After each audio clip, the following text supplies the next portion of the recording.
Hey folks, Steve here with a very special video for you today. Sorry for the blank screen for the moment. I'll be bringing some games into the camera view in just a second. This video is a ranking video of several solitaire games from White Dog Games that I had picked up pretty recently, and in a bout of sickness where I really didn't feel good enough to be up and recording and playing games that I was doing on the channel via playthrough recording and session reporting.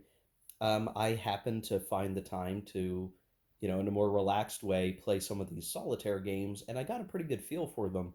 And I don't know that I'm going to do a full review for these, but I do want to kind of give some context to the games because I think several of them deserve a lot of attention, or at least consideration for what they are, and we'll run through that today. So I'll just say, despite playing a lot of games solitaire here in the game room, most of those games are meant to be opposed games, and I'm just playing them solitaire because I can. And I've really not played, or I've kind of stayed away from games that are listed as solitaire specifically because I always feel like, well, what's the decision space? Does a game have enough decision space for the solitaire game to be enjoyable? Um, and I've played games like Soviet Dawn, which is a game in the States of Siege, I think it's called, system, where I wasn't sure I had enough options that it really felt like uh, an experience enough for me in terms of solitaire. But I decided maybe I should try to break that up a little bit. I've heard good things. Let's try some of these White Dog games and just see what we get. What's the experience? So, right before we get through the actual ranking, I want to hit one topic, which is just I have um, I guess it's not a ranked game. It is a game I think is worth calling out, which is a game that has just come out from White Dog, or pretty recently. Its designer is David Kershaw, who has several games in the ranked list today, and that is a game called Pirates with a Y. Um, Now, this is not included in the rank list because this game is a game for 1 to 4 players, and while you can play it, solitaire as one player, the whole sort of rules, mechanics, are really not quite the same as the others in terms of being a solitaire game. So I just wanted to at least call this one out because it is part of the batch of White Dog games that I got. It is, I feel, a neat game. I did play around with it in the solitaire mode. It takes things, games that certainly exist elsewhere, right? Games like Blackbeard. There's some others that I'm not going to remember the names of, and even some more newer games coming. I think from Compass, they have a pirate game coming. This is actually a nice, like, lighter treatment. So you have, just to show a couple of things here, um, you have, uh, you get trade goods, you get gold for those, you have ships. Each player has their ships and their markers that they use to denote what they're going to be up to that turn. And the map, which I got the canvas map for this, is um, is nice. It's got places for ports that you can occupy and raid and do different things. They may have different trade values and defenses that you surmount.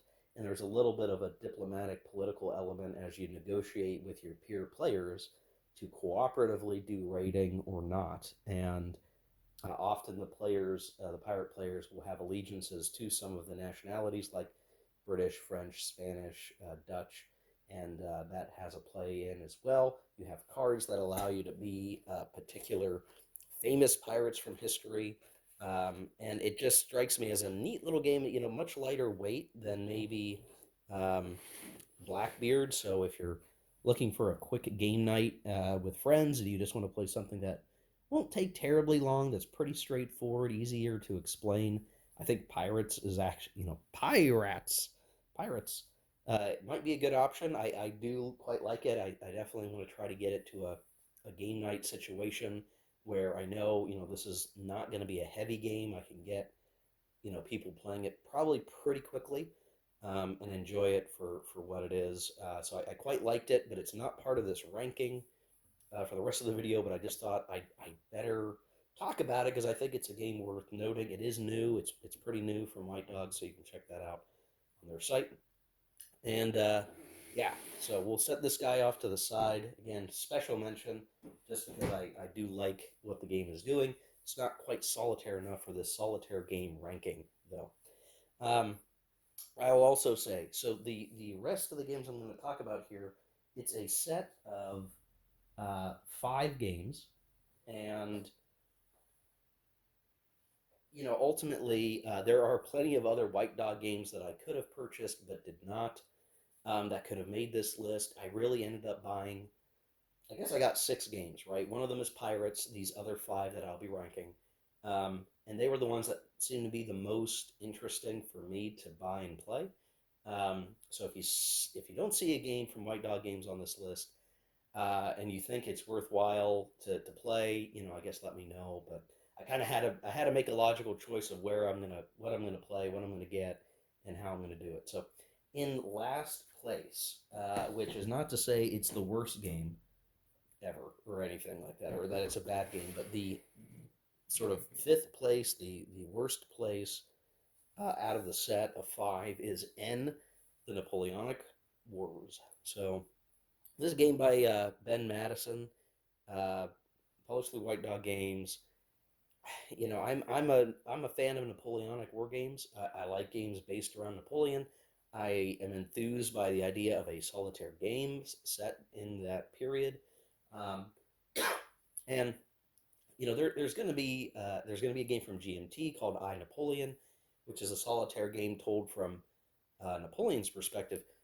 What's really rather interesting here is that uh, and Napoleon is told from the coalition's perspective, and so when if I just want to pop this open and take a look at it really quick, I have some stuff I printed out to support the game.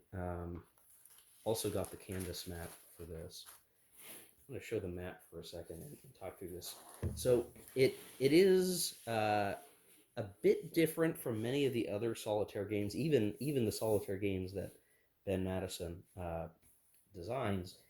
It's similar and different, I guess, is the best way to say it. And the way that this ends up operating is you are playing the coalition, and at various points you have Prussia, Austria, Russia, or Spain on your side, and you're fighting the French turn after turn after turn. The way that you win is that there's certain conditions on the map that you would seek to achieve every turn. If you succeed at doing that, you get what is functionally a victory point. You can also get victory points by fighting these sort of side secondary wars that are on the map in a few places. You get to fight those if you invest the right amount of money and you win the die roll. You can also get a victory point, and there's a few other special conditions here. I ended up putting, found this on BGG, where somebody had tried to put all of that together, and found that useful. Um, but the one thing, I guess, this is what makes this game in last place for me. I feel that as I play this game, it feels, if not monotonous, like a very long slog. So you need to really play the whole way through to determine whether or not you win. There is a special case where you can have, like, I believe it's the Frankfurt conversations, where you could end the game in a neutral draw kind of situation, which isn't necessarily the most fun. But to win, you have to consistently do well all the way through the end of the game. I guess if you fall behind quite a bit, you can call it and say, "I'm not. There's no way for me to win. I'm going to give up and have to start over." But the fact that it's like, oh gosh, you're really running through, and I'll talk about the mechanics here in a second. You're really running through the same batch of mechanics repeatedly over and over and over again, and it just feels like the decision space is not as clear cut or even as exciting or tense as other games that we'll talk about here in this ranked list. So typically what will happen is France will put some units here. They'll put some units, combat units, which just kind of show what they'll look like. I mean, they're really, really basic in the solitaire format where it's like here's a unit, here's a strength value. That's what they are. There's also cavalry units that are denoted with a cavalry silhouette on them, but they end up getting deployed to some of these fronts, very similar to the way Ben Madison does other solitaire games with a modified states of siege system, sort of. But again, this one's very, very different. So you end up with these units being deployed. You have your own units that you deploy, and you can spend money to add additional strength in. And then you have fights, and the fights are it's kind of oddball. You really have to get used to a particular calculation of your strength versus the French strength, and then you kind of have a differential, and then you roll some dice, and that gets you a result. And if you want a coalition victory, there you need a very particular threshold differential, or you're simply not going to get that. And what can happen is if a combat goes a certain way, you can have a force retreat.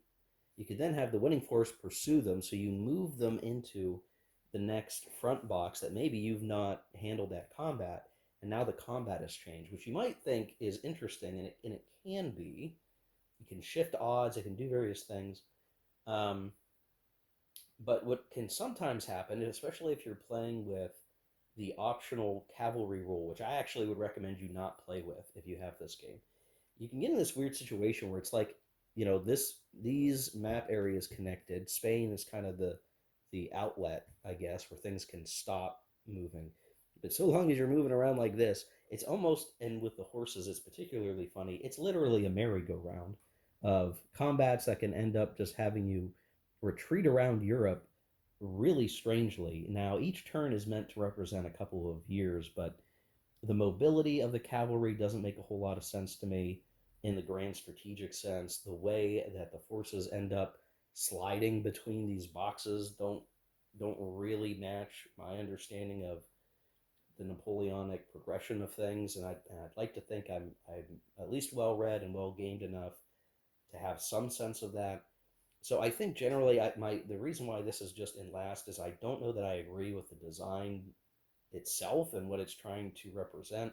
There's a lot of interesting, neat, fun details in here um, that are kind of neat. I do like a lot of what the game is doing, but just the combat is odd, and like I said, the merry-go-round makes it particularly, uh, if nothing else, somewhat frustrating. And it really feels like once you're repeatedly going through the motions and the mechanics, knowing that you've got so many turns ahead of you, basically doing the exact same thing for the entirety of the gameplay.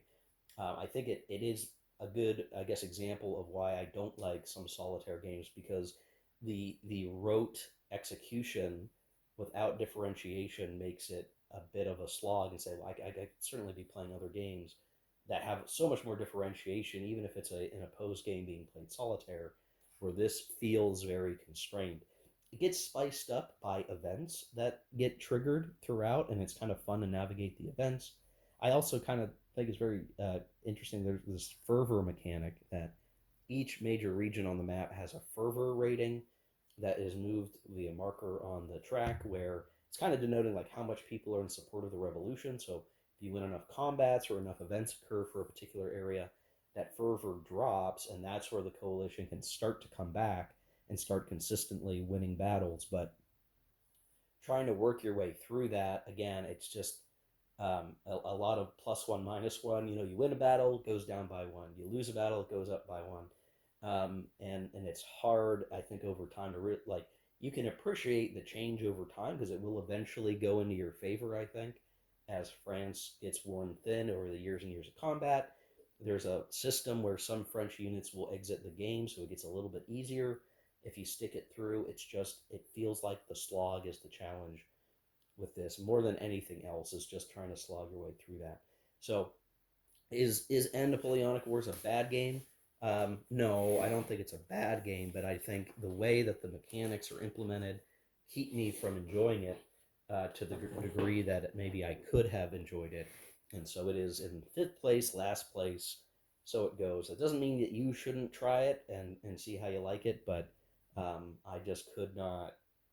I couldn't get to the place where I really wanted to get with the game and be happy with it. I just didn't get there. So that's it for this one. So fifth place, we'll set this guy over to the side here. Now fourth place is going to be Solitaire Caesar. This is a game from uh, Mr. Kershaw, who did Pirates. So this is a slightly older design here, where you are covering an absolutely mammoth amount of time in the game, 350 BC to 1453 BC, and the box art is cool. Very simple, minimalist, but I like it. The game's pretty straightforward, which I guess this is a differentiation between the two design types, right? Kershaw's designs tend to be a bit different, a little more point-to-point movement based, whereas Ben Madison's tend to be,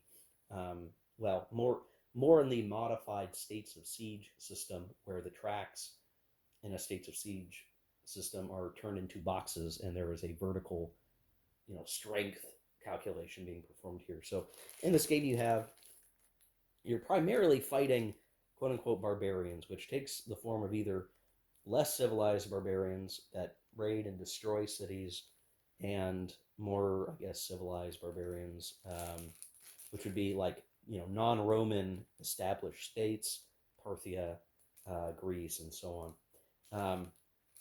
And you're fighting them with legions, and you're building cities, and you're trying to create a legacy of Rome functionally. Now, the game is pretty simple. The mechanics are really straightforward. And what you tend to be doing is on the turn track, which is handled on a separate player card, each year, let's see if we can get this to focus, you get money. You have, excuse me, you have a particular primary barbarian force, barbarian just meaning non-Roman functionally, a primary barbarian force that you'll be dealing with, and then there's secondary and a determination of whether or not they are considered civilized types. So what will happen is you'll get money, you'll make a decision. Are you going to expand cities, or are you going to build legions? Then you're going to move those legions and then potentially prepare for the entry of barbarians. And you can kind of use the turn track to get a sense of where they're going to be coming from, so you can, in effect, create your limitani situation and keep your armies kind of prepared to fend off the enemy. Now, across the turns, right, if, there's a total of, let's see, what is this? 20 turns, it looks like. 20 turns, you're going to be executing these same processes. Generally, what it means when you fight a battle, a bunch of maybe Berbers show up, they move into Mauritania, maybe that's where you have your legions, you fight, and it's basically a 50-50 die roll.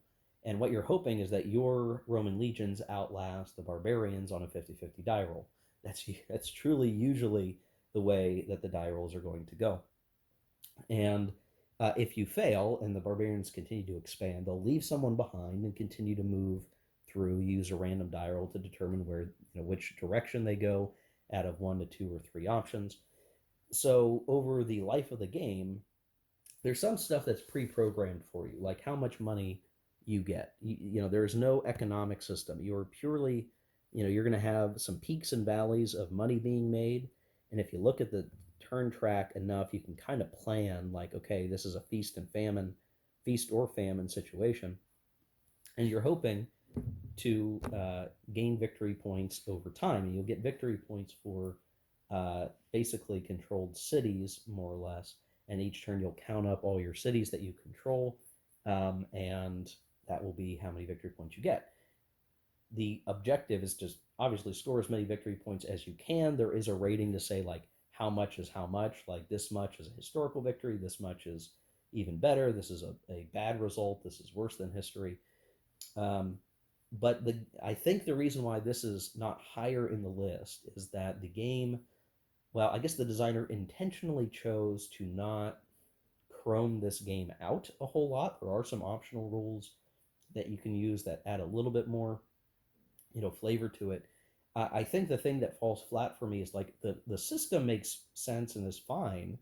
And across 20 turns, I guess you can end up in some interesting situations where, yes, the barbarians have kind of, overrun Gaul, and they've overrun, North Africa and you're just holding on to a core and you're trying to push back. Um, but because your economic system is divorced from what's on the map, that feels a bit odd. And then everything else is just ultimately very dry. Now, you can look at it and you can say, well, clearly when the Nordic barbarians are the primary here in 900 to 1000 AD, like that's the age of Vikings. Okay, you can kind of apply your own knowledge of history to the flavor of what's going on geographically on the map and where the Nord barbarians come from here, the Berbers come from here, Arabians, Parthians, and then the steppe. Um, so you can look at it and go, okay, this is these are the Huns, or these are the Magyar, or these are the Parthians, or the Sassanids, or whatever. But you kind of have to know that yourself and kind of apply that thinking to the game. And besides, just planning like I'm going to build a city here because it's relatively safe. The decision space is relatively straightforward, or I managed to get my head wrapped around it pretty easily, and having it be 50-50 die rolls a lot of the time. Sometimes with the city, those things can change, but it was kind of interesting just to see it all come together and to play it, and I did enjoy the playthrough, but it felt very dry, and I guess that's my knock against it. It's still fun, don't get me wrong. I'm actually really interested to see how this might compare to Rome Inc. from Against the Odds magazine. I have not played Rome Inc. yet. I do have it. So I want to play that and maybe compare it. I think this being very lightweight is a benefit. Like you can get it rolling and playing very, very quickly. The rule book is really straightforward, so you can certainly enjoy the play very, very fast. But with that comes again that very the very lack of chrome and flavor. And maybe I'm just a guy who really likes a lot of chrome and flavor, but that absence kind of hurt this game. But it was still, I guess, more enjoyable than the merry-go-round of and Napoleonic Wars. And so, like, I would play this again, but I know that it's going to be missing some of that flavor, and that's the balance of it. But fourth place, Solitaire Caesar. I do appreciate the design. I would maybe want to see maybe some sort of like, I don't know, expansion or something to this where I'm putting all my stuff on the wrong side of the box. Some sort of expansion or some other way to extend the game experience here. But I don't think we're going to see that, but so it goes. So there you go for that. Now, these next three games are all really good. Okay, so that's the spoiler. They're all really enjoyable. I liked each of these three quite a lot, and I can safely say if you're interested in solitaire games, these ones are really quite good. I would recommend them generally. So in third place, for rank number 3, we have Kaiser Krieg, The Great War 1914-1918 by Ben Madison. So this is now, we went from a Ben Madison game to a Kershaw game to a Ben Madison game once again. This is World War One, and in terms of being played solitaire, you are the Central Powers, which is interesting. I think that there's certain games where you just expect to play maybe the Allies or what have you, but this puts you firmly in the role of the Central Powers. Principally Germany, but how it handles the Ottomans is also its own interesting kind of side thing. And I'll say that what keeps this game from being higher, because it could have very easily been in the second place, and I got the canvas map for this one too, so I'll leave this out for us for a second. I could have easily made this second place, but a couple of things to be said here. I think, and maybe this is just the progression of things. This came out before a different Ben Madison game, and I think the Ben Madison game that came after this did a much better job of hitting certain design aspects of this, that by comparison, this looks weaker compared to that other game. And I think what Kaiser Krieg really needs is a sort of second edition or a redo to take advantage of some of those clear design decisions of other games by Ben Madison and fold them back into this game, and it would make this game a lot better. But again, that's not to say this game is bad. This game is actually quite good and quite enjoyable if there's maybe a couple of oddball design choices, which I'll mention very briefly here. So the idea is you are the Central Powers. You're going to have a whole bunch of cities that are over here in the calm or stable box, Ruha, or I'm sure I'm not getting that pronunciation right. And as things get bad on a particular front of the game, which tend to be Belgium, France, Italy, Serbia, Lithuania, Ukraine, if you have a quote unquote over the top, which is where in a state of siege context, like one of these fronts gets way too many armies, they go over the top. There's a die roll test, and you get a city moved to an unstable box. And you get enough of those, you can lose the game. So you want to avoid having the enemy go over the top. Now, with these fronts being what they are, you can imagine there's some political elements to it as well. So at the beginning of the game, Italy's not in it, but Serbia is, the Russian fronts are, and these fronts are. And there's an interesting interplay of making one of these fronts collapsible. And at the beginning of the game, France is in that state. So you can, if you want to invest your resources and really go for it and gun for it, you can knock France out of the war in the first couple turns of the game if you focus all your effort and you plan everything just so it is feasible. If you knock France out, weirdly, Belgium fights on, which I don't know. That's a bit of an oddball decision there, but it represents, the rest of the maybe smaller, raiding or fighting on the coasts. But the British and the Belgians can continue to exist without France. Again, that's just a bit odd. I maybe would have looked at it somehow, some other way. But so it goes. Italy can eventually come in. You're fighting here. The Serbians, you can knock the Serbians out when Bulgaria enters, and that's a historical event, but they just get replaced by the expeditionary forces of the Allies, and so you always are fighting in Serbia, though you're benefited from making Serbia collapse, which replaces their army set with that expeditionary set, which is weaker, and then you can always be wearing down the Russians to eventually knock them out. How the rest of, besides France, and even then, France is only susceptible to collapsing for the first couple turns, and then, or the first two turns, I think it is, and then they're stable enough that you can't just knock them out. And then you're stuck fighting, trying to fight on all these fronts until eventually, if you invest the money in fostering revolution, you have instability in Europe from revolutionary ideals, obviously representing a lot of the communist revolution in Russia, and you can then start to knock out powers, and hope that by doing so you can now use your resources elsewhere on the map to stay alive, because your objective is to stay alive. You need to stay alive through all of the turns and not have all of your cities go into the unstable box. Now, there's a lot of things that are really cool about this system, because it's a basic kind of system of combat where, again, you have enemy units that are in these boxes that they accrue over time. To destroy them, you have to you spend money, roll a die, need to roll higher than the number on the counter. So you're just trying to keep a balance. You're trying to chip away the weak units. You may not be able to destroy the tough units, but you can at least keep them suppressed, keep the lines from changing, and outlast the Allies. At least that's the idea.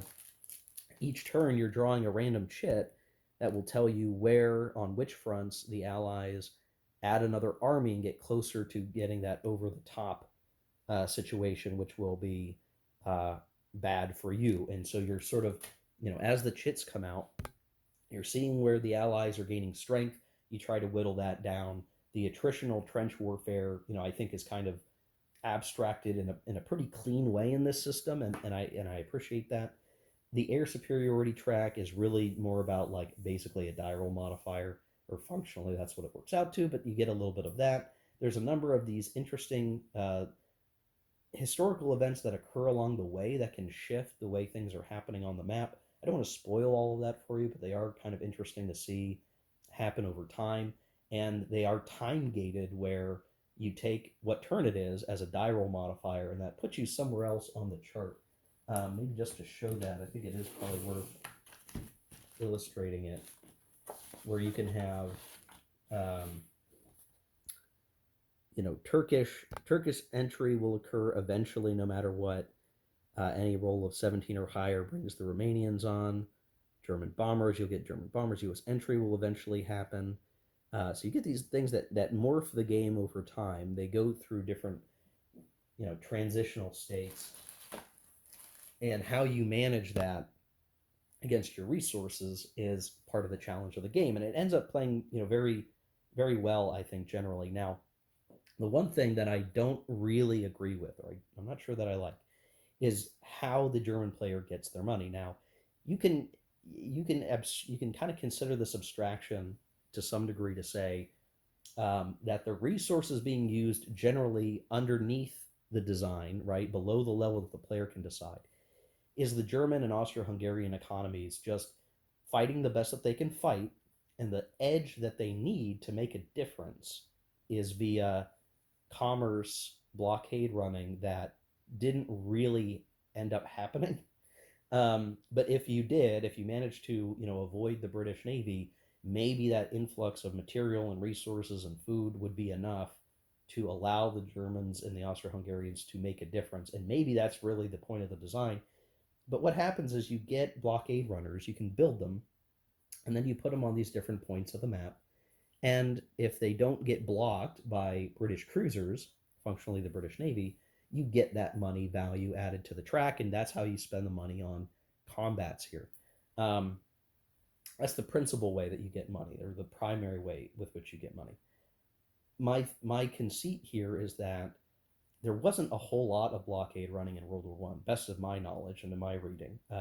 Not a whole lot. The blockade was pretty effective, and so to have the entire player economy really like reliant on this commerce rating feels a bit odd. Now, there are things that you can do to affect the strength of the British cruisers. So I guess and I'm going to like reverse my criticism.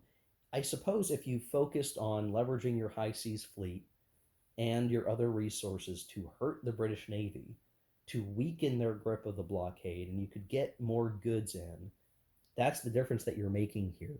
But it just feels really hard to look at this and go like, the majority of your money all comes from that, rather than, that the German Empire and the Austro-Hungarian Empire still had a lot of production and capability, from domestic and trade within their alliance, to be able to do a lot of things. It's just, the blockade was very hurtful to the Central Powers. It just feels weird, and maybe I'm getting wrapped around the axle a bit too much on it, but that is just one weird thing, that is, a challenge there. There's a little bit of balancing with the British cruisers as well. There's like 3 different ways. If you wanted the game to be harder, you could manipulate it as is. You put all the British cruisers in the cup and you just draw them. And if you draw the cruisers instead of a turn track marker, then you put the cruisers here and they affect fighting out the money. If you just get bad luck and you draw those cruisers early, you're probably going to lose. So there's a quote unquote historical variant where you add, a cruiser to the cup on a particular year, at the start of a new year. So over time, the blockade gets worse because you're eventually going to pull more of those cruisers out of the possible markers in the cup. But even that doesn't feel too terribly hurtful. And I think you could kind of come up with your own house rule version, which is at the beginning of every year, the British just get the cruiser, and then it gets more difficult, and that's a harder version of the campaign. Right now, it feels like this game is more easy than other games, or like I feel like you can win more consistently. I've managed to pull off the early French collapse, which helps you win a lot. Like that's a huge factor. The Ottomans, are a kind of a side, front that gets handled differently. So it has fronts here: Armenia, Mesopotamia, Palestine. And what happens there is, you have some allied units that are tied up in German East Africa that you can invest in defending. Sometimes the Senussi revolt happens and draws off forces. But eventually, the Ottomans enter the war, and the Allies will send forces based on a die roll. So you'd roll a die, and if it was a 1, you would put a unit from Yerevan to Armenia. If it was a 6, you would end up putting an army in each one from each holding box. And then the Ottomans are basically going to be randomly drawing money tokens to determine whether or not they get attack actions to try to reduce that. And it's balanced a bit that the Ottomans can last for a while, but maybe over time you're going to be faced with a situation where the Ottomans will collapse. And when that happens, the game isn't over, but it does affect other things in the game. And you're going to want to keep the Ottomans alive for as much as possible, but it feels very disconnected. And your ability to give aid to the Ottomans is not very high. Like, you can get the Baghdad Berlin railway built, but it doesn't provide a huge amount of help. So I don't know. All that to be said, because I know that was a lot. Kaiser Krieg's a very fun game. I enjoy it quite a lot. Again, I feel like there's some opportunities to make some refinements to the game, and a second edition would really improve this game a lot. I feel like just a couple of things, which I'll make note of a little bit later when we look at other games in this list, that would help bring this game over the top, to an even better standard and make it much more competitive with these other games on the list. Still, I like it a lot. I enjoyed it. I would definitely play it again. I've played it a couple of times, several times, in fact, and I wouldn't mind getting to keep playing it because it's just a fun approach for World War One. It would be fun to see an inverse version of this where you're playing the Allies, but playing the Central Powers and trying to try to outlast the Allies to the point where you get some decent peace deal. I mean, it's a struggle that makes sense. There's enough decisions going on the map where it feels tense the whole way through, as opposed to, say, the Napoleonic Wars game. And here, you really are just fighting tooth and nail to keep from collapsing somewhere, and that just leaves you in a more tense, interesting decision space, which is very, very good for the game. So that's number 3. Again, this game could be higher, but I would definitely still recommend this game to just about anybody interested in playing it, because it is quite a lot of fun. Okay, second place is the Confederate Rebellion. This is a Kershaw game, Dave Kershaw. It is a solitaire simulation of the American Civil War. Now, this one is a very different system from Kaiser Krieg. It is not based on the States of Siege system, and is more point-to-point based. And in fact, its mechanics are not too dissimilar from Solitaire Caesar. There's plenty of differences, so they are a bit different. But I ended up enjoying this quite a lot. Now, despite its name as the Confederate Rebellion, and understanding that Ben Madison has a solitaire game covering the American Civil War, in the Ben Madison game, you are playing the Confederacy. Despite this name, you are playing the Union. I'll also point out that technically you can play this game 2-player, but it's really intended to be a solitaire game, which is why I didn't disqualify it from the list, like I did Pirates. But this is a point-to-point movement kind of game.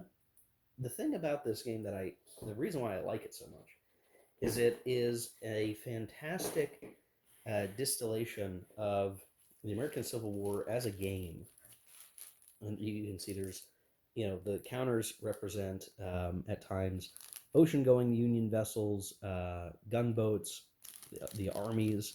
You do have some cavalry. You have generals, and the Confederates have a number of other units that can come into play.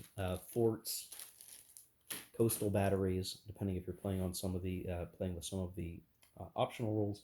And the rules in particular aren't incredibly long. They're actually very straightforward.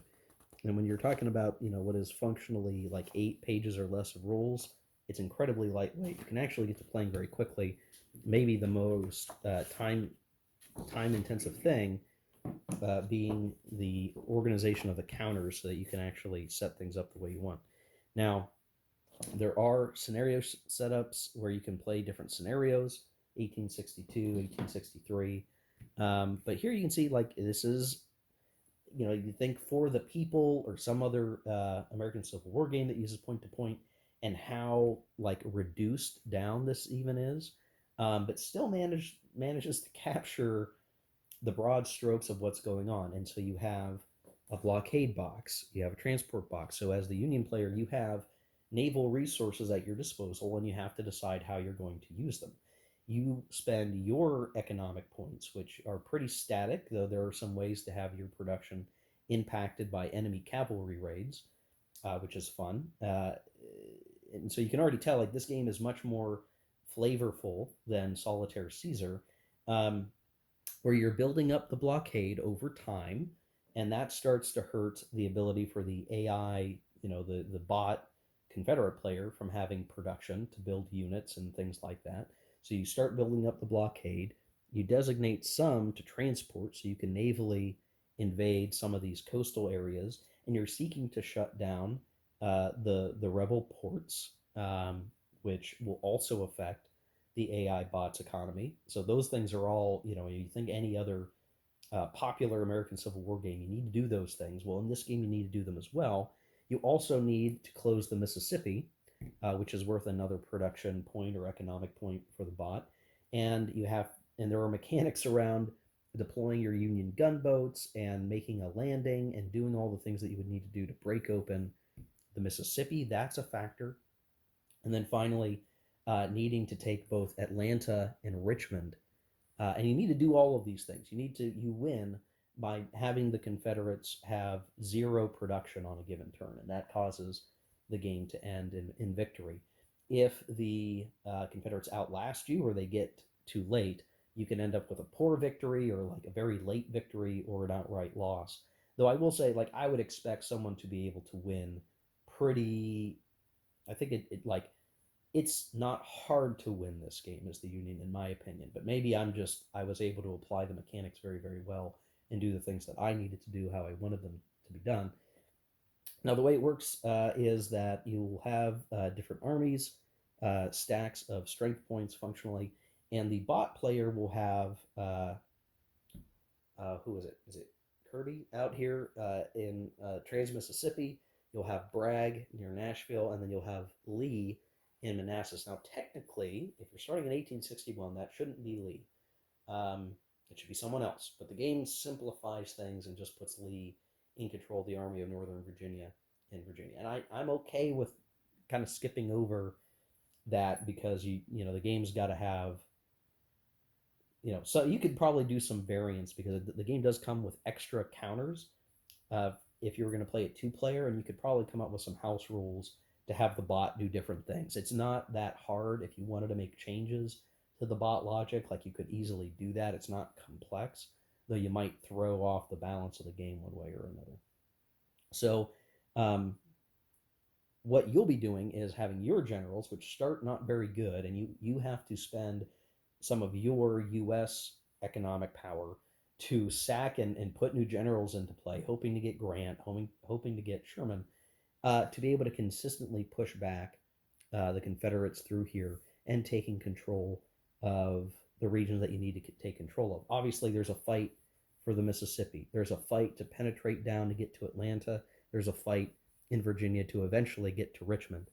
But the game does flow exactly how I feel American Civil War games should, which is the Union is using a greater capability to whittle away at the economic strength of its opponent, which you will need to do if you want to succeed, before you're eventually fighting into the territory of the rebels, where they have dwindling manpower. The other interesting thing is that the quality of the bot generals affects their decision making. So the higher the combat effectiveness, so like Lee is a 3 in this game. Having a 3 means Lee more often than not will be highly aggressive, which he was, which could lead to some combats that are scary. If you lose Washington, D.C., or you lose too many spots to rebel control, you will lose the game automatically. And there have been several times when I've been playing this game where Lee is at the doorstep to D.C., he's in control of the Maryland space, and things are looking grim, only to be just fortunate enough for his assault to fail, and I could start to push him back and eventually win. So there are some tense moments, seeing the aggressive generals do the aggressive things, needing to kind of watch out for being, either outflanked yourself or just where you can defend and what your resources are. Ultimately, I look at this game and go, wow, I mean, this is, if you want a very short playing version of For the People or US Civil War or Civil War, take your pick of popular ones with point to point movement. You still represent the naval stuff. You still have gunboats. The Mississippi matters. All the calculus still matters, but in a very, or maybe extremely streamlined way. I think this game still manages to succeed at making that very interesting. And of course, I'm looking at it saying, I really want to win faster than history, or I want to at least win in the historical time frame by a certain turn number. And that's my measure of victory. Can I do this fast enough? Can I succeed fast enough or not? Even knowing, like, as in the war, like, hey, the Union's going to win this thing. It's probably what's going to happen. You can still lose, but I'm probably going to win. It's about when. And I felt the time pressure playing this game. I really enjoyed it. I mean, there's not much that I would change or add to it. It does have some more optional rules that flesh out the capabilities of the Confederates. I do recommend playing with the optional rules. But you can, like I said, I think it's very easy for you to come up with your own set of house rules or modifications to make the game harder if you wanted to. The Confederates can have cavalry do raids, which can impact your economic production if you don't invest in protecting certain cities. There's just a nice little balance here, and again, it plays pretty quickly. That you can sit down, you can break it out, you can learn the rules pretty fast, and get to playing very fast. So the sort of value uh, calculation is pretty high. You can get to enjoying the game very, very quickly. Um, and I don't know, I just had a really good time with it. I don't really have any criticisms of the game. It does exactly, I think, what it needs to do. Why it's second place is just the game ahead of it just does a lot, a lot of amazing things. And this game still holds its own as a fantastic one. I would highly recommend this to folks that just want a really fast playing game for this. Like, does this replace For the People or US Civil War? No, it's not supposed to, but it provides an experience that is, again, short and streamlined, but still hits the right notes, the important notes of a strategic level Civil War game. And I'm very, very happy with it. Very stoked about this. I like it a lot. Kudos to David Kershaw for this one. I think of the several designs, or the, I guess, just a couple of designs of his that I've played, this one certainly my favorite so far. Maybe he's got some other ones I'll need to take a look at, but again, very, very pleased with Confederate Rebellion. So that's, again, number 2 out of 5 in this list. Does not have a canvas map as far as I could tell, but still a good game package. And again, don't let the name fool you. You are playing the Union in this game. You could maybe figure out a way to turn it around and be playing the Confederates, I guess. You'd have to come up with some additional bot logic for the Union, but that might not be very hard. So that could be a variant waiting in the wings that someone could come up with. You get even more enjoyment out of this. All right, so let's talk about number 1. The number 1 spot out of the set of games here, I truly think this one is a cut above the rest, and really is the bar upon which now, all other solitaire games that I'll play in the future are going to be compared to. And that might be unfair to those other games, but this is really a remarkable game. I might even call it a triumph. But the best game that I got to play out of this set of White Dog games, the solitaire stuff, is a recent entry, Global War, World War II Worldwide 3944, solitaire board game by Ben Madison. This game takes a lot of what was going on in Kaiser Krieg and does it better, it does it more, and it does it in a way that makes the entire playthrough, if you're playing this game, interesting, exciting, a lot of different things to be weighing across the course of the game, and it just comes at you with a lot of decisions, a lot of things going on and to consider, And at no point does it feel necessarily monotonous because at every juncture, every turn, there's something happening that kind of changes your calculus about what it is you're going to do next. What should you be focusing on? It's truly a really fun experience. I mean, it is just very, very, very good. And we'll take a look here at some of the stuff and kind of talk through it. Again, I'll, just to show a couple of things, you know, very similar. We've got units, we have values. You need to roll higher by spending money and rolling a die and hoping to defeat that particular army or enemy. There are a lot of different things that change the formula, we'll say, a little bit here. So let me get the canvas map out. We'll talk about this for a short bit here. So if you look at the map, you'll notice some similarities to other games in this vein. There are fronts where the enemy army formations will be placed, and you'll really be working to keep them reduced as best as you can over the course of the game. But in this game, you are playing the Allies. So a bit of a reversal, right, from maybe Kaiser Krieg, where you're playing, the Germans. Here you are playing the Allies, and I think that's a good choice. I think this is, I think it provides a narrative of the onslaught of the Axis powers trying to conquer the world, and you managing to, guide the Allies through the different phases of the war to reach a point of victory. Now you can see it's broken out. Here's Western Front, Mediterranean Front, Eastern Front. We have the Chinese theater, we have Southeast Asia, and we have South Pacific. So, European theater of operations, we have the Pacific.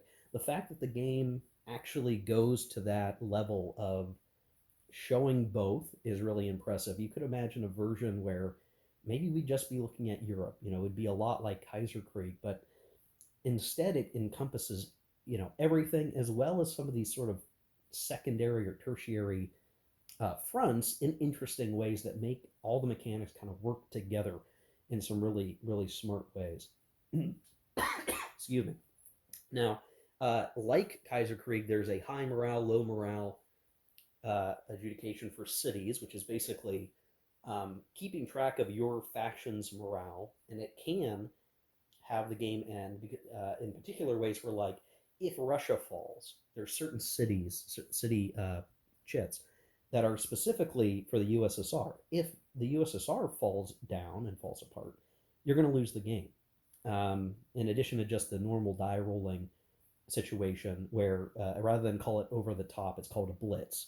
So if a faction, or not a faction, a front gets too many units, without you reducing it, it will get a blitz, and then you'll have to do the die rolling check against demoralized cities to see if you lose the game. And it is quite possible to lose the game, certainly. So while maybe we could look at World War II and say there's not really a clear way for the Allies to have lost that once the Americans got in, it is feasible for something to fall out of the bottom, and maybe that's the Russians, maybe it's someone else, and you can have the game end under those auspices. So what's really interesting with this is that, again, Ben Madison could have decided to change the scope of this game, reduce the scope, maybe make it a 41 or 42 to 45 game. And then it's really all about, working your way down to defeating the Axis after the tide has turned,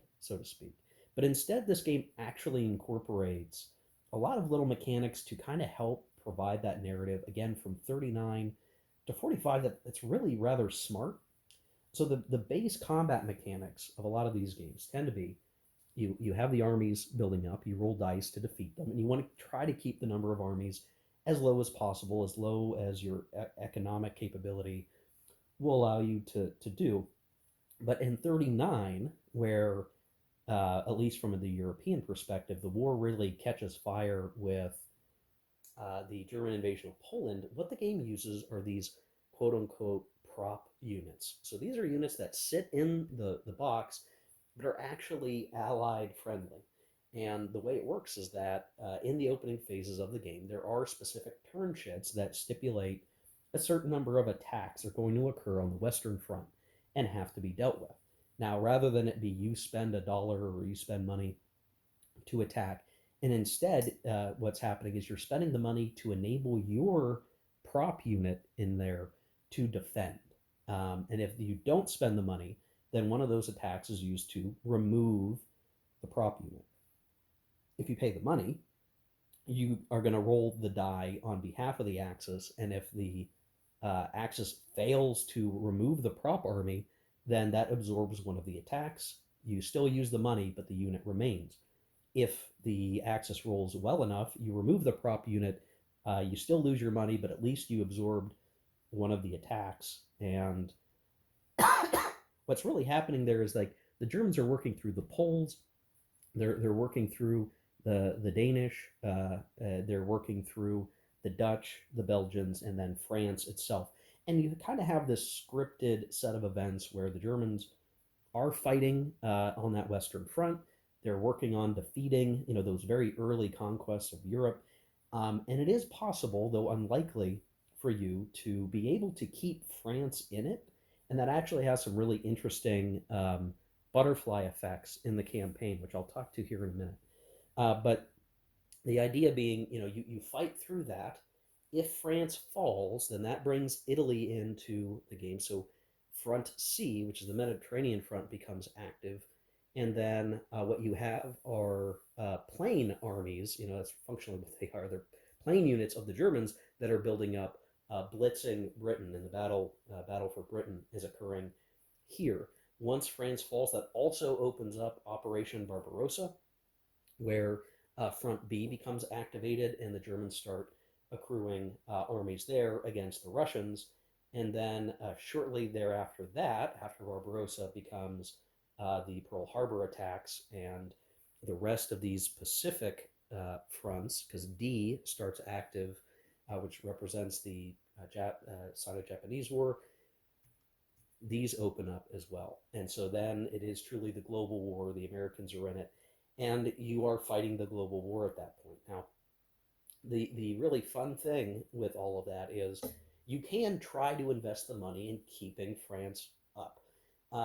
Where, there's many strategic World War II games that just says, yeah, France is going to have to fall. You can fight it out, but France is going to fall. Here, it, however unlikely, and maybe costly, because if you spend too much money trying to prop France up and you fail, that could affect the rest of the game. It is possible for France to stay alive. After those first few pre-scripted chits are played, the number of attacks on Front A go down quite a bit, which kind of represents the exhaustion of the Axis armies in their initial conquest. If they fail to take France, you're starting to settle into tougher warfare. And so long as the die rolls go your way, which may be unlikely in some cases, and it's expensive, you can divert a lot of the Allied resources into propping France up. If you can do that, and the die rolls go your way, and Germany continues to have trouble with France, they don't start Operation Barbarossa. That's delayed. Front C may or may not open up, and really then Italy can still come in without France falling, but it's dependent on the event die rolls, and getting a result of 9 to 10 will bring Italy in anyway. It is possible, and I had it happen in one of my games, that if the game goes on long enough and you ended up just never rolling the Italian result, if France stays alive, the Mediterranean front never opens up, because Italy never enters if you go far enough along. And you can sort of interpret that as Mussolini just not wanting to get involved, seeing the Germans' failure to take France out in the early phases of the war. So without France falling, you don't get Barbarossa. You may or may not have the Mediterranean front open up. And if Barbarossa doesn't happen, well, Pearl Harbor doesn't happen either. And you can kind of look at that as being, well, the European powers are not so distracted, not so weakened by the Axis, that the Japanese are unwilling to immediately jump into the war attacking their colonies. And so there's a delay on some of the narrative events. That can be a good or a bad thing, because while you're spending all your money to keep France alive, there's other things maybe you're not doing that may shorten the amount of time you'll have to really caused the surrender of the Axis powers later in the war. That's offset by the potential that if France survives long enough and you get the Operation Torch event, which is allowable based on an event, the earliest it can happen is with a result of 15 to 16, so sometime after turn 9, basically, it's feasible to get Torch. Well, if you can successfully execute Torch with France still in the game, or those French prop units not having been fallen, you win an automatic victory, and you can kind of look at that as just you know the European balance of power. The Axis just never really got off the finish line properly, and you win that way, which is a very ahistorical thing. Most World War II strategic games could never entertain the idea of that being the way the game ends. But being a solitaire game and being structured the way it is, you can do that, which is actually really interesting. Now, it's unlikely. A lot of chance goes into those set of die rolls that are very likely going to go against you, and you will end up seeing the fall of France. But you can play around and see if you can make it happen, and explore the way that the game can evolve from there. Now, in a much more, I guess, historically aligned thought process, the economic system for the Allies is based on shipping to Britain, and just generally the presence of the United States in the war. And so, kind of an inverse of Kaiser Krieg, the Allies are worried about their convoys.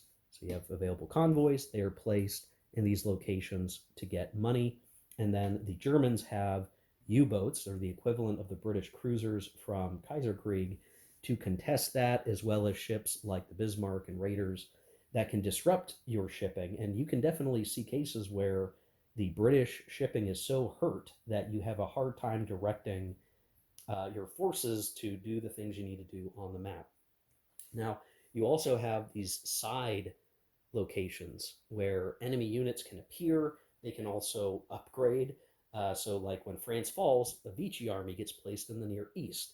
Depending on event die rolls, that could be replaced by German versions of those armies that are stronger. And whenever there are enemy units in these sort of secondary spots, they provide a penalty to your die rolls to eliminate units in the respective front. So Finland, having Finland be friendly to the Axis hurts your ability to do well on the Eastern Front. The Near East affects C and B, so the Mediterranean and the Eastern Front, and so on. And so these side theaters do become important, and you actually have a strong incentive to spend the resources to do Operation Exporter functionally to support the larger Mediterranean front. And so that keeps, again, it's not just about just the front in a vacuum, but there are things adjacent to the fronts that do matter, that you need to think about, and you need to make that calculus. Do I want to invest in knocking this out now to save myself from paying for that penalty later over time, which is really rather interesting. Now, one of the other things that is interesting is that you have at your disposal allied leadership capabilities that are represented over here. There are chits. For Britain, you start with Chamberlain, which has no real effect. But once France falls, and again, you could be in a game where maybe France doesn't fall right away, but once France falls, you get Churchill as a chit, and he can be spent and then unavailable for a certain number of turns to do some powerful effects that can be really handy in shifting the game situation, or to reduce German raiders, like hunting down the Bismarck. So he's kind of a powerful tool to use. For the USSR, there's a Stalin chit, which, when used, refreshes based on the turn chit, which I should mention this game does use the turn chits that are very similar to what you would see from Kaiser Krieg, where it tells you what front to add armies or do attacks on here. And if the chit has a red dot on it, then Stalin refreshes as a chit. Now, he's useful to launch free modified attacks, which is really good. But perhaps his most important use is once the Eastern Front is really opened up and underway, he can be used to move a USSR city from low morale to high morale once per city. And that's how you get that staying power of the USSR despite strong Axis offensive. So it's a resource that you have to manage and be careful of, because you could end up maybe overusing that resource and not doing very well. For the Americans, the Roosevelt chit starts on the game turn track and starts on a 5. At the beginning of the game, you do have these chits that are basically U.S. support chits. You can exchange them for benefits, but for each one you use, you move Roosevelt further down on the track, and on a certain turn, you have to determine whether or not Roosevelt wins his election. If you've gotten too much U.S. support too early, that can actually turn against you and against Roosevelt, and he could lose the election. If he does, then you get Wilkinson, and the difference is that Roosevelt provides 2 money income per turn. Wilkinson provides only 1. And so there's a little bit of, do you want to get help early? You're taking a risk, you're taking a chance. You kind of have to play, again, another risk decision. So all these risk decisions about when and how you use your leadership, whether or not you dedicate resources to the secondary fronts to support the primary front over time. Those are all interesting decisions that you end up getting to play. And again, the events that take place, which work a little bit different from Kaiser Krieg. So some of these results, in Kaiser Krieg, they'd happen no matter what once the game gets further along. Here, you do have to get the exact result, where you'll eventually get things like Stalingrad, Guadalcanal, that initiate the ability to turn the tide. And when that happens, there's certain chits that go onto the board representing, these sieges that occur.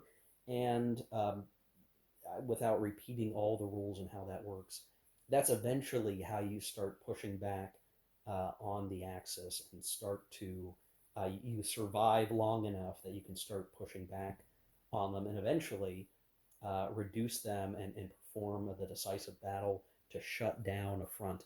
The one enhancement from Kaiser Krieg is that each front has a quote unquote capital, which is a sort of like final army unit that is always there on the board. It helps to clarify that that's the last army for the Axis in a given front, and it can only be removed via the decisive battle sort of thing, where you've whittled down the Axis and now you can close up a front by winning the final set of battles. And there's interesting little things that happen, like the Italians kind of collapsing, but still being, this front still being defended by German units as they did historically in northern Italy. There's things that represent that. A lot of interesting little bits. Now, I'm talking a lot about the European theater, but the Pacific theater actually has a lot of interesting bits to it as well. Not to mention that you can get the Gandhi chit event that comes out, and you have to arrest Gandhi, which is just one of those interesting historical details that gets added to the game. In the Pacific, you do have some prop units that have to do with the Dutch East Indies in the form of Singapore and the Philippines, trying to hold out against the Japanese. But the Pacific theater is highly influenced by a mechanic that's not too dissimilar from the Ottoman front mechanic from Kaiser Krieg, but is implemented in a very different, interesting way, to where for the D front, that's always going on, that's the China front. Southeast Asian theater opens up when Japan attacks the Allies, and this is fighting, kind of like Burma, you could think of it, and Indochina, the Dutch East Indies, and so on, fighting here. I think the capital is meant to be Thailand, Siam there. But for the South Pacific theater, this is in particular very special. It's where the Tokyo capital is placed, and to make progress on the South Pacific theater, you have to contend with the Japanese Navy. And the way that this works, kind of similar to the Ottoman front from Kaiser Krieg, is that the Japanese have a pool of naval resources, and every time you do the sort of Pacific theater phase, you're going to deploy ships to Midway, to the Philippine Sea, or the Coral Sea based on a die roll. So this is very similar to the way Allied Entente forces are applied in the Ottoman front of Kaiser Krieg. And then to make progress in the South Pacific theater, this is labeled as like an island hopping campaign. You're going to have a lot of challenges actually making progress on this theater while these boxes are flush with Japanese naval forces. And so what you will do as the player is you will draw these sort of U.S. naval chits from a cup. That will determine the number of actions that you get to fight naval battles. Um, and eventually, as you draw chits from the cup, you're going to get crappy chits, you're going to get good chits. If you want to replenish the cup, because you could run out, you actually have to spend your economy money on rebuilding those chits. And over time, what that can lead you to do is actually improve the cup a lot.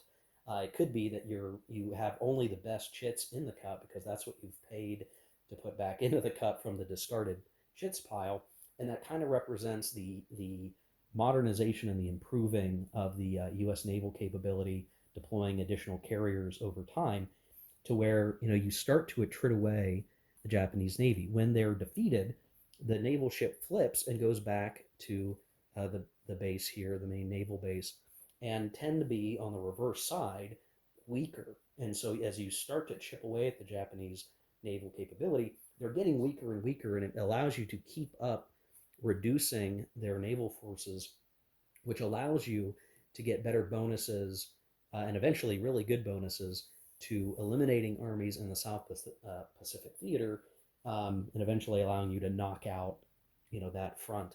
And so the naval mechanics, while pretty abstracted, are actually implemented in a way that requires you to be thinking about the expenditure on the U.S. Navy, the naval battles that would need to occur here, and then leveraging that to your capability to win the island hopping campaign in the South Pacific. And all of that comes together, again, in a really fabulous way. It just feels really good playing through.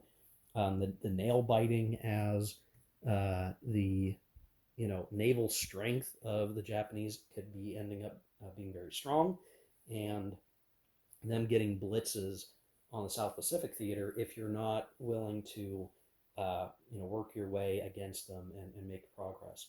So all of those things come together again in a really interesting way across the full breadth of the game. You also have on the turn track, or on the turn chits rather, a way to invest your production into the atomic bomb, which gives you certain advantages if you can achieve it and shut down a theater through atomic bombing, which is something I didn't really end up doing in any of my playthroughs, but that's also a factor in here. And so when I look at this game, I just go, wow, so much of the highest level treatment of World War II, but in a way that still feels appropriate. You have the Axis pushing in their big blitz offensives, and you feel like you're distressed because things are looking bad all across the board, and very slowly you start to inch your way back into the fray, mitigating where you can mitigate on these secondary fronts, and then finally the ability to start pushing back, and you close up a front, and then that makes it easier to collapse these other fronts, and then you really can't take Japan down until Germany is taken down, or functionally the European theater is wrapped up. So there's a focus on wrapping this up, and then you switch gears.